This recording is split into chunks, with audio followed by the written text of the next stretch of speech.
Ursula K. Leguin's fourth Earthsea novel, Tehanu, is taking place roughly around the same time as her third novel, The Farthest Shore, in which the archmage Ged, also known as Sparrowhawk, was one of the main characters, and the young king-to-be, Arin Labanin, by his true name, had accompanied Ged, and then Ged and Arin had confronted this Mage Cobb who had opened a gateway between life and death, one that he couldn't control, and Ged had to use all of his power to pour it out in order to solve the crisis and avert the catastrophe that was going on.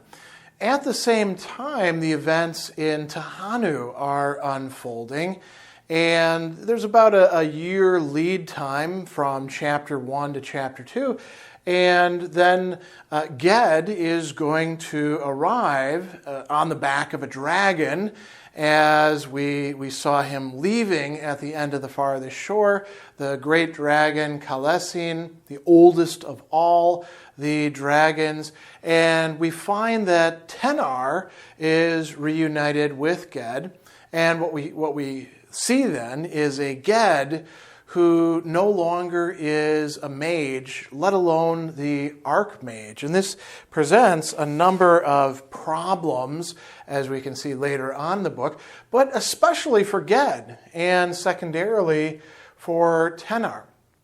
Ged is saved by Arin, or Labanin, who carries him over the mountains of pain and back into life.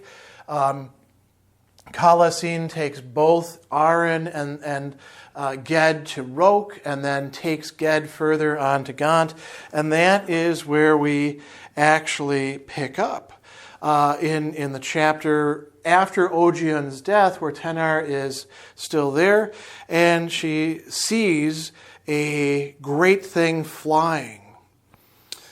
Straight to Gont it flew, straight to the Overfell, straight to her. She saw the glitter of rust-black scales and the gleam of the long eye. She saw the red tongue that was a tongue of flame. The stink of burning filled the wind, as with a hissing roar the dragon, turning to land on the shelf of rock, breathed out a sigh of fire. The dragon looked at the woman who stood there within reach of its scythe blade talons. The woman looked at the dragon. She felt the heat of its body. She'd been told that men must not look into a dragon's eyes, but that was nothing to her. It gazed at her straight from yellow eyes under armored carapaces wide set above the narrow nose and flaring, fuming nostrils, and her small, soft face and dark eyes gazed straight at it. Neither of them spoke. The dragon turned its head aside a little so she was not destroyed when it did speak, or perhaps it laughed a great ha of orange flame. Then it lowered its body into a crouch and spoke, but not to her. Ahavare, Ged, it said mildly enough. Tenar saw for the first time then the man astride its back. In the notch between two of the high sword thorns that rose in a row down its spine, he sat just behind the neck and above the shoulders where the wings had root. His hands were clenched on the rust-dark mail of the dragon's neck, and his head leaned against the base of the sword thorn as if he were asleep. Ahi araire, Ged, said the dragon a little louder. The man did not stir. The dragon turned its long head and looked at Tenar. Sobrios, it said in a whisper of steel sliding over steel. That word of the language of the making she knew. Ogion had taught her all she would learn of that tongue. Go up, the dragon said, mount. And she saw the steps to the mount. The taloned foot, the crooked elbow, the shoulder joint, the first musculature of the wing, 4 steps. She said, too, ha, but not in a laugh, only trying to get her breath, which kept sticking in her throat. She climbed. She went forward past the talons and the long lipless mouth and the long yellow eye and mounted the shoulder. She took the man's arm. He did not move, but surely he was not dead, for the dragon had brought him here and spoken to him. Come on, she said, and then seeing his face as she loosened the clenched grip of his left hand, come on, Ged, come on. He raised his head a little, His eyes were open but unseeing. She had to climb around him, scratching her legs on the hot-mailed hide of the dragon, and unclench his right hand from a horny knob at the base of the sword thorn. She got him to take hold of her arms, and so could drag him down those 4 strange stairs to earth. He roused enough to try to hold on to her, but there was no strength in him. So we have a description here of her getting Ged back from the dragon, a Ged who is completely drained. And Auntie Moss, the witch, will come and help her with this, as will Heather and Tharu. 4 women essentially tending, as much as Heather can, to the returned archmage. And Auntie Moss says something very interesting, because Auntie Moss is a witch, so she can recognize power in others. And she says, here we go. What was he doing on the Overfell, Moss asked. You know him, Moss. He was Ogien's Ihall's prentice once. The witch shook her head. That was the lad from Ten Alders, dearie, the one that's archmage in Roke now. Tenar nodded. No, dearie, this looks like him, but it isn't him. This man's no mage, not even a sorcerer. But I know him, Moss. It's Sparrowhawk. Saying the name, Ged's use name, released a tenderness in her. So for the first time she thought and felt that this was he indeed in all the years since she had first seen him were their bond. She saw a light like a star in darkness underground long ago in his face in the light. I know him, Moss. She smiled and then smiled more broadly. He's the first man I ever saw. Moss smiled and shifted. She did not like to contradict Mistress Goha, but she was perfectly unconvinced. There's tricks, disguises, transformations, changes. Better be careful, dearie. How did he get where you found him, away out here? Did any of them see him come through the village? None of you saw? They stared after her. She tried to say the dragon and could not. Moss says, tricks. Now that our mage is gone, there'll be all sorts of tricksters coming around. Tenar says, I came from Atuan to Havnor, from Havnor to Gont with Sparrowhawk in an open boat. You saw him when he brought me here, Moss. He was an archmage then, but he was the same man. Are there other scars like those? And Moss says, no, but you didn't think I'd know him? Moss said, there's evil things in the world, mistress. A thing that takes a man form and body, but his soul's gone, eaten. The Gebeth? They do say, once the mage Sparrowhawk came here long before you came, and a thing of darkness came with him, following him. Maybe it still does. Tenar says, the dragon who brought him here called him by his true name, and I know that name. So there's already a discussion going on about, who is this guy? Is he really Ged? Moss is picked something out that's essential. He doesn't have power. He's not a mage. He's not a sorcerer. So can he still be the man that Tenar knows him to be? It takes some time, and eventually Ged is nursed to health. There's actually kind of a funny discussion there. Moss is kind of hoping he's going to die, perhaps out of drama, perhaps because that means she doesn't have to deal with him. But Tenar nurses him to health. Moss plays a role in it. Theru plays a small role as well as she gets to know who this person is. And they nurse him in Ogien's house. Then Ged awakes, and he recognizes that he's in his teacher's house. And he asks about Ogien, and he finds out that Ogien had died shortly before he actually got there. Now the key question is, well, what will Ged do? What is he? What can he make of himself? Moss at one point says something very insightful. She says he's sort of like a boy of 15 years old when he entered Roke. And, he's been committed to this study of the high arts and doing all of these great deeds, but he's essentially like a boy. He doesn't know vast parts of the world. For example, he's still a virgin because the sorcerers and wizards give up that part of their life in order to have their magic. And in this case, all of Ged's power is now gone. Moss says you can tell that he doesn't have anything left to that. Tenar and Ged have a conversation where they're asking about what should be done with Ogien's books, the runes and the 2 lore books. And he says, would you be taking them with you? And she says, with me? He says, well, you were his last student. And she said, I learned to write the runes of Hardic, but I've forgotten most of that, no doubt. He taught me some of the language the dragon speaks, some of that I remember, but nothing else. I didn't become an adept, a wizard. I got married, you know. Would Ogien have left his books of wisdom to a farmer's wife? After a pause, he said without expression, did he not leave them to somebody then? To you, surely. Sparrowhawk said nothing. You were his last apprentice and his pride and friend. He never said it, but of course they go to you. What am I to do with them? Ged says. You, the archmage, ask me, why do you make a worse fool of me than I am, Ged? He got up then, his voice shook. But can't you see, all that is over is gone? This is where we have a wonderful explanation. First, however, Tenar is going to say something. How could he not actually know all of these things? Ged says, I have no power. I gave it. I spent it. All I had to close. So that's it's done with. She tried to deny what he said, but could not. And here we get an explanation. Like pouring out a little water, a cup of water onto the sand. In the dry land, I had to do that, but now I have nothing to drink. And what difference did it make? Does it make 1 cup of water in the desert?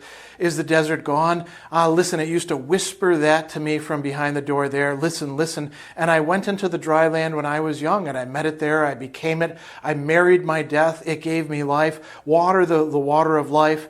I was a fountain, a spring, flowing, giving. But the springs don't run there. All I had in the end was 1 cup of water, and I had to pour it out on the sand in the bed of the dry river, on the rocks in the dark. So it's gone. It's over. Done. She tells him, you don't give yourself time, Ged. Coming back from death must be a long journey, even on the dragon's back. It will take time. Time and quiet, silence, stillness. You've been hurt. You will be healed. And what we find out, so there's 2 options here, right? Perhaps he can regain his powers, or perhaps he's right and it's all gone. Which is it going to be? We don't know at this point. A little later on, we find out that Tenar says she doesn't believe him, that it's all gone. She wanted to rebel, to deny, to say to him, how can it be? How can you say that as if you'd forgotten all you know, all you learned from Ogien at Roke and in your traveling? You can't have forgotten the words, the names, the acts of your art. You learned, you earned your power. She kept herself from saying that, but she murmured, I don't understand. How can it all? A cup of water, he said, tipping his glass a little as if to pour it out. And then he says another thing, and this reveals the depth of his confusion. What I don't understand is why he brought me back. The kindness of the young is cruelty. So I'm here, I have to get on with it till I can go back. He's referring to Leguin and the young king having taken him out of the realm of death into that of life. And he also could be talking about not understanding why the dragon brought him there. Ged is bewildered. He doesn't know how to make his way in life, no longer being a man of power, having poured out all of his power to save the world. This provokes a sort of crisis when we find out that a ship has come from Havnor with the king and the king's men who are seeking the archmage. Ged wants to hide. He cannot face them, he feels. And we see in this very same chapter, she says, they couldn't harm you surely, Ged. Why would they want to? He says, no. Do they know you're here? I don't know. What is it you're afraid of? She asked, not impatiently, but with some rational authority. He put his hands across his face, rubbing his temples and forehead, looking down. I was, he said. I'm not. It was all he could say. She stopped him, saying, all right, it's all right.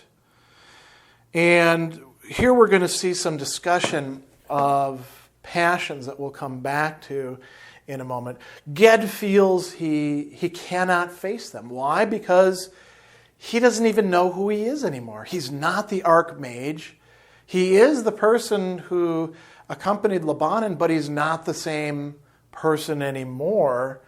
And he decides that he needs to leave. He actually hides out in Auntie Moss's place where nobody would think to look for him, a witch hut. And then he decides, I need to go somewhere else. And they have a discussion. He says, here we go. I'll call myself something and go across the mountain to Armuth and the East Forest country where I came from. They'll be making hay. There's always work at haying and harvest. She did not know how to answer. Fragile and ill-looking, he would be given such work only out of charity or brutality, and if he got it, he wouldn't be able to do it. And then she says, down in the south part of the island, there's a lot of herding, sheep, goats, cattle. They drive them up into the hills before the long dance and pasture them there until the rains. They're always needing herders. And then she says, but why can't you just stay here? And Ged says, well, not in Ogian's house. That's the first place they'll come. Well, what if they do come? What will they want of you? And Ged says, to be what I was. The desolation of his voice chilled her. She was silent, trying to remember what it was like to have been powerful, to have been the Eaten One, the one priestess of the tombs of Atuan, and then lose that, throw it away to become only Tenar, only herself. She thought about how it was to have been a woman in the prime of life with children and a man, and then to lose all that, becoming old and a widow, powerless. But even so, she did not feel she understood his shame, his agony of humiliation. Perhaps only a man could feel so. A woman got used to shame. Or perhaps Auntie Moss was right, and when the meat was out, the shell was empty. There's a discussion that she has with Lebanon on the ship later on when he's saying, well, can you find Ged for me? And she says, you came to find him, the archmage Sparrowhawk. Ged, he said, looking at her with a faint smile. You and he and I go by our true names. You and I, yes, but he only to you and to me. He nodded. He's in danger from envious men of ill will, and he has no defense. Now, you know that. Lebanon says, he told me that his power as a mage was gone, spent in the act that saved me and all of us, but it was hard to believe. I wanted not to believe him. I too, Tenar says, but it is so, and so he wants to be alone until his hurts are healed. Lebanon says, we died together in the dry land. Together we crossed the mountains there.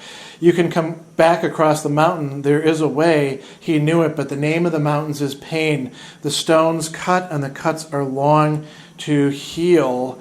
And he says, why does he hide from me? The young man cried in grief. Then quietly, I hoped indeed to see him, but if he doesn't wish it, that's the end of it, of course.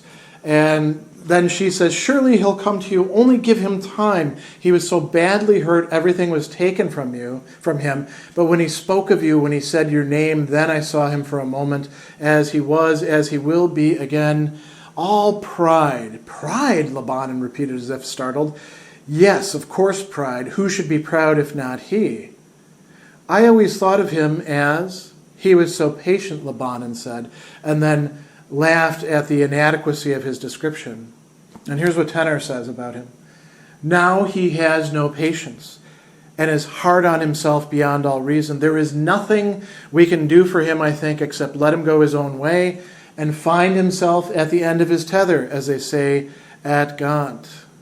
And what we see here is that there's great insight into the character of Ged. Pride, yes, and patience. And he doesn't have either of those because he lacks the power that he came to view as a part of himself. Now he has to determine who he is. What does he feel? What drives him? I mentioned that a passion is particularly important.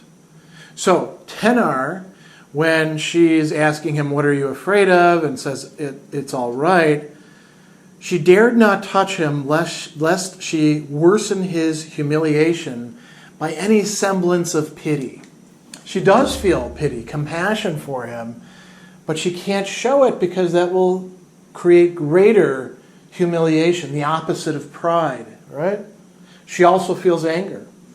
And it says here, she was angry at him and for him. It's none of their business, she said, where you are or who you are, what you choose to do or not to do. If they come prying, they can leave curious. And what does Ged himself feel? Fear. We see this talked about over and over again. Confusion. He's lost his sense of who he truly is. Humiliation. Ged is going to have to work out for himself what the rest of his life looks like, having spent his entire life, except when he was a young child, as a mage, as a person of power, as somebody who could do things. Now he finds himself without capacity. And so the question is, how will he learn what he is and who he is?